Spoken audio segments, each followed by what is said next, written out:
Attack on Titan इस show के पास हर एक चीज था, कॉम्प्लेक्स और लाइकेबल कैरेक्टर्स, एक बेहतरीन स्टोरी लाइन और सालों साल का बिल्डअप जो कि इस सीरीज को क्लाइमैक्स देने वाली थी। And then final chapter release हुआ। My disappointment is immense. लेकिन बस आज के लिए क्यों ना हम इस चीज को प्रिटेंड करें कि चैप्टर 138 और चैप्टर 139 कभी रिलीज ही नहीं हुआ था। आखिर क्या हो सकता था अगर एरन येगा अपने मिशन में सक्सेसफुल होता, अगर वो ह्यूमैनिटी को वाइप आउट करता और रंबलिंग को कंप्लीट। साल 854 में 4 दिन तक ये एरन की रंबलिंग हुई। इस चीज ने पूरे वर्ल्ड में इतना भयानक डिस्ट्रक्शन दिखाया इन विच अर्थ का 80% पॉपुलेशन वाइप आउट हो चुका था। लेकिन क्या होता अगर एरन का प्लान सही में सक्सेसफुल होता?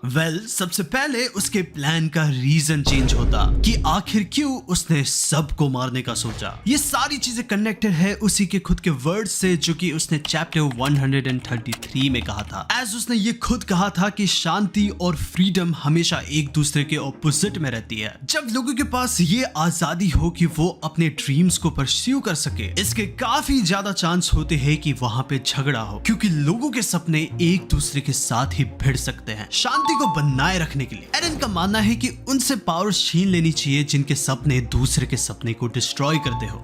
देखा जाए तो ये सोच भी बिल्कुल अपने आप में ही उसी सोच जैसा है। तो एरन इस चीज को मानता भी है कि वो खुद भी पूरे वर्ल्ड के फ्रीडम को उनसे छीन रहा है, बस इसलिए कि वो अपने वर्जन ऑफ पीस को एग्जीक्यूट कर सके। एंड रिमेंबर, उसने इस चीज को एडमिट भी किया था इन चैप्टर 121 कि उसे इस चीज को करने में इवन कोई प्रॉब्लम भी नहीं है, सिंस वो जन्म से ही ऐसा ही है। हाउएवर, लेकिन इस चीज का भी खुद का ही एक दाम है जो कि दूसरे के फ्रीडम को उनसे छीनता है। एरन लेकिन कहता है कि ये नेसेसरी है क्योंकि पैराडाइज का फ्यूचर इसी चीज में रिलाई करता है। इन शॉर्ट, एरन चाहता है कि उसके लव्ड वन को फ्रीडम मिले, लेकिन इस प्रोसेस में वो बाकी पूरी दुनिया की फ्रीडम उनसे ले लेगा। लेकिन एरन उन्हें भी चांस देता है कि वो भी अपने फ्रीडम के लिए लड़े इन चैप्टर 133। एरन इस चीज में बिलीव करता है कि फ्रीडम के लिए लड़ना एक नेचुरल चीज है और वो इवन लोगों को इस चीज के लिए इनकरेज भी करता है। दैट्स द रीजन कि एरन पैराडाइज के ही फ्यूचर को किस्मत में नहीं छोड़ना चाहता। लेकिन एट द अदर हैंड हो सकता है कि यहाँ पे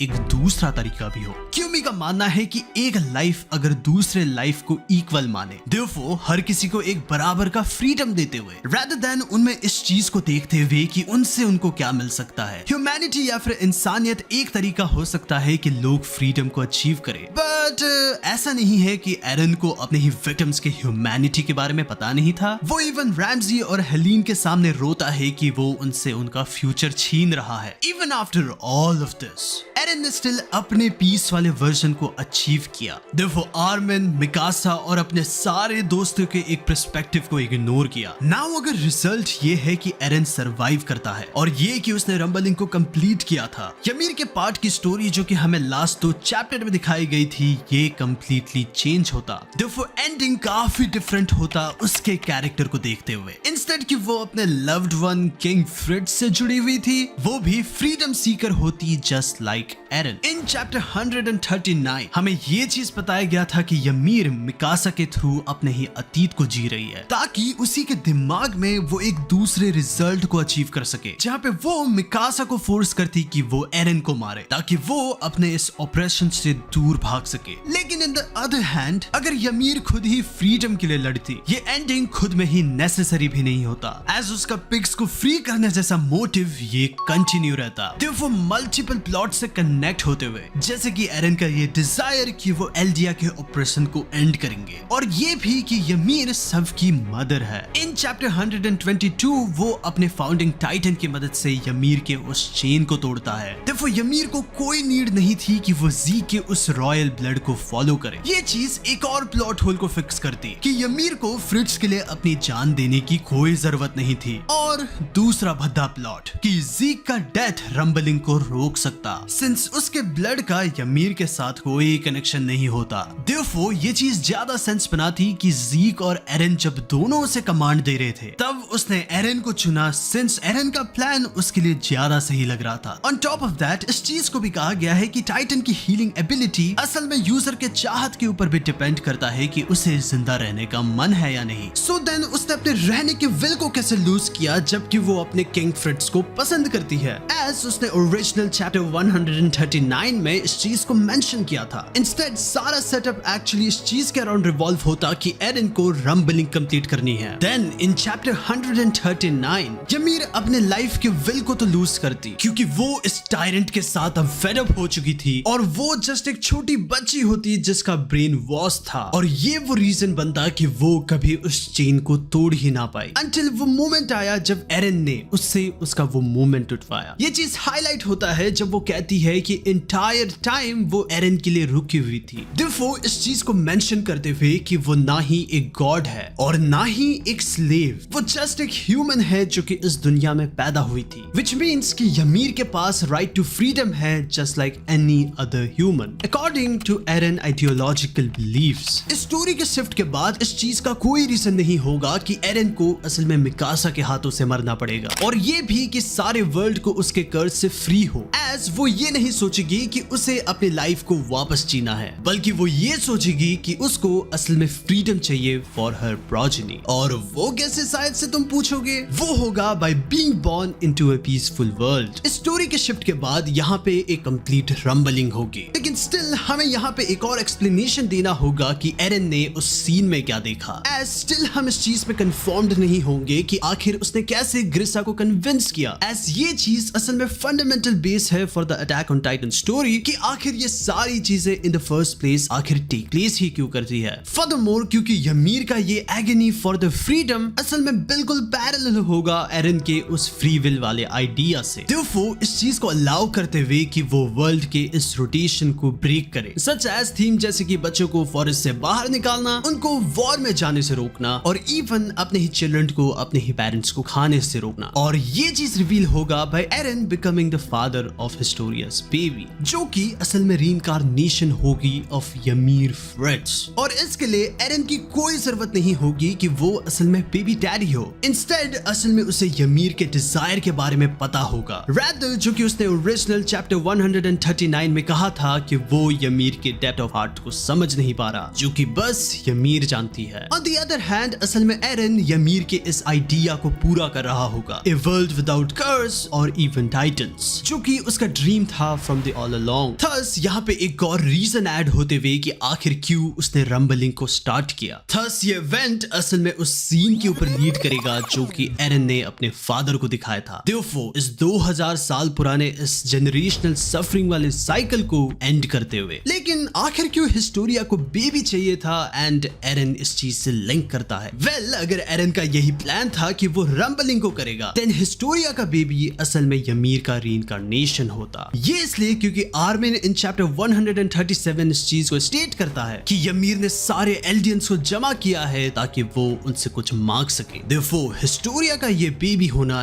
ये और भी ज्यादा सेंस बनाता, क्योंकि एरन असल में रंबलिंग को कंप्लीट करने वाला होता, क्योंकि हिस्टोरिया का लाइफ भी असल में डेंजर में होता, क्योंकि एरन ने हमें कई बार स्टेट किया है कि वो नो मैटर हिस्टोरिया को कभी सैक्रिफाइस नहीं करेगा, no matter the outcome. Now शायद से तुम इस चीज को भूल चुके हो कि हिस्टोरिया कौन से डेंजर में थी। वेल, ज़ीक का ये 50 साल का यूथनाइजेशन प्लान काम करना, हिस्टोरिया का ये काम होता कि वो रॉयल ब्लडेड बेबीज को बर्थ देती रहती, जो कि अगेन टाइटन को इनहेरिट करता। थस फाउंडिंग टाइटन हमेशा टाइटन्स को कंट्रोल करता, Therefore, इस चीज को इंश्योर करते हुए कि बाहर से कोई भी अटैक ना करे। लेकिन सिंस कोई भी ऑफिशियल एक्चुअली ज़ीक को ट्रस्ट नहीं करते थे, वो इनफैक्ट ज़ीक को हिस्टोरिया के टाइटन को खिला देते। सो इस चीज को रोकने के लिए हिस्टोरिया को असल में प्रेग्नेंट होना पड़ा, क्योंकि हिस्टोरिया असल में मर जाती अगर वो एक टाइटन में बदलती। एट दिस पॉइंट हमें पता है कि एरन अपने भाई के साथ काम कर रहा है ताकि वो अपने गोल्स को एग्जीक्यूट कर सके, इन ऑर्डर कि वो रंबलिंग को कंप्लीट करे। एरन को अपना भाई अलाइव चाहिए था, सिंस अगर उसकी डेथ होती देन उनका प्लान असल में फेल हो जाता,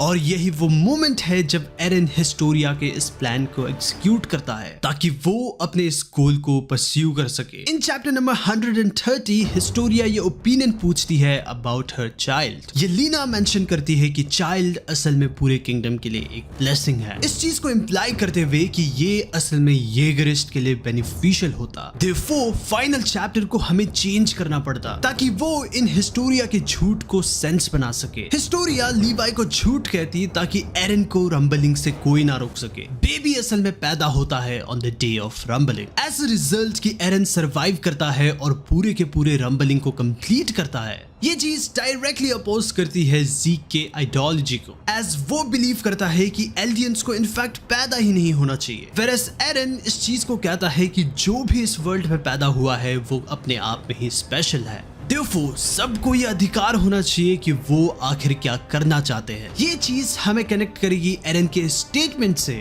जहाँ पे उसने ये कहा था कि वो उतना पैथेटिक नहीं है जितना कि वो है। वेल, अगर एरन रंबलिंग को कंप्लीट करता, देन एंडिंग में एक और मूवमेंट होता जहाँ पे हिस्टोरिया और एरन एक्चुअली कन्वर्सेशन कर रहे। एज तुम्हें याद होगा कि इस चीज को बीच कन्वर्सेशन में ही काटा गया था। हिस्टोरिया एरन को ये चीज मेंशन करती है कि सिंस उन्होंने उसे बैक इन चैप्टर नंबर 66 में बचाया था, वो इस चीज से खुश है कि जो भी हो रहा है। एरन देन एक्सप्लेन करता है कि शायद से ये चीज उसके लिए फाइन है, बट उसके लिए बिल्कुल नहीं। वो हिस्टोरिया को फुल स्केल रंबलिंग के बारे में बताएगा। एरन हिस्टोरिया को एक्सप्लेन करता है कि हिस्टोरिया का टाइटन बनना ये बिल्कुल भी नेसेसरी नहीं है, क्योंकि वो रंबलिंग को फुल स्केल में करने वाला है। एंड देन इस चीज की कोई नीड नहीं कि वो बार बार बेबीज करे, क्योंकि इस रंबलिंग के बाद कोई भी बाहरी दुनिया ही नहीं होगी। ये चीज हमें देन लीड करती है एक व्हाट इफ सिनेरियो में, सिंस उसे एक टैग मिलेगा कि वो असल में द वर्स्ट गर्ल है। वेल, एरन को ये टैग मिलेगा कि वो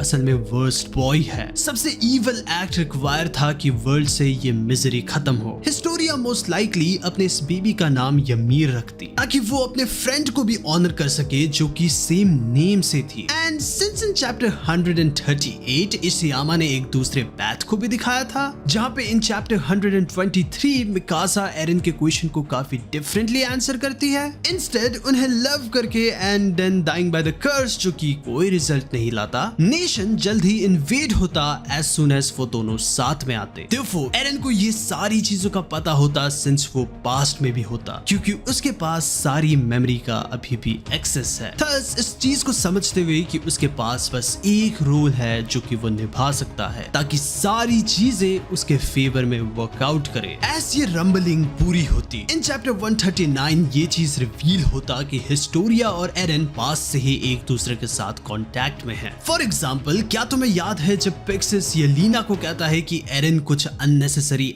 एक्शंस ले रहा है? फ्लावर समहाउ असाइन्ड होता है टू हर गॉड और उसका लॉजेंस बस कुछ किलोमीटर ही दूर था एरन के घर से। ऑन टॉप ऑफ दैट, ये चीज हमें पता है कि एरन के पास ही वॉर हैमर टाइटन भी है। एस ये चीज इस चीज को पॉसिबल बनाएगी कि बाय बरिंग हिमसेल्फ वो हिस्टोरिया के साथ सीक्रेट डेटा को एक्सचेंज कर रहा था। एंड देन हमें पता चलेगा कि एरन ने इन दो कैरेक्टर्स को यूज किया ताकि वो अपने प्लान को एग्जीक्यूट कर सके। ये सारी चीजें असल में 10 महीने पहले हुई थी। एंड क्या तुम्हें पता है कि जापानीज प्रेगनेंसी को एक्चुअली 10 महीने कंसिडर करते हैं? On top of that, in chapter 122 हमें एक छोटे फ्लैशबैक को दिखाया जाता है जहाँ पे हिस्टोरिया यमीर के बारे में बात कर रही है, जो कि सिमिलरली उसी की स्टोरी को पैरेलल कर रहा है। हिस्टोरिया यमीर को गर्लिश बताती है एंड सेज कि वो उसे पसंद करती है। देन ये चीज सेंस बनाएगी कि यमीर ने द वर्स्ट गर्ल और द वर्स्ट बॉय को क्यों चुना, क्योंकि सिमिलरली उसे भी the devil of the earth कहा गया है in the history book. Meanwhile जब वो ऑपरेस्ट थी, जबकि सारे एलियंस को हमें आइलैंड डेविल्स कहा गया है by all nations. Now finally अब हम वीडियो के फन पार्ट में आ चुके हैं। इमेजिन करते हुए कि एक वर्ल्ड जिसमें एरन जीत जाता है, वो देन इजीली सरवाइव कर पाएगा क्योंकि उसके पास सारे टाइटन पावर्स है। इट वुड मीन कि पैराडीज का कोई आउटसाइड थ्रेड ही नहीं होगा। सो देन आखिर एंडिंग चेंज कैसे होगी? रंबलिंग के बाद एरन का एक ब्रेक डाउन होगा उन सारे लोगों के लिए जिनको एरन ने इस रंबलिंग में मारा था, और कुछ ग्रीविंग के बाद यमीर अपने आप को एरन को दिखाएगी इससे पहले कि वो हिस्टोरिया के चाइल्ड में रीइंकार्नेट करे। ये चीज हमें स्टोरी में बिल्कुल फुल सर्कल में लेके आएगी, बिल्कुल ऑन द टाइटल, जहाँ पे कहा गया है to you from 2000 years ago, जहाँ पे अब यमीर का ड्रीम खत्म हो चुका है जो कि उसने देखा था। नाउ जबकि उसका विश पूरा हो चुका है, वर्ल्ड ऑफ पैथ उसके अराउंड बेंड होंगे। Therefore, Eren being the last titan shifter, and finally ये पावर एरन को ये विश ग्रांट कर पाएगी कि वो अपने कर्स को पूरी ब्रीड से हटा सके।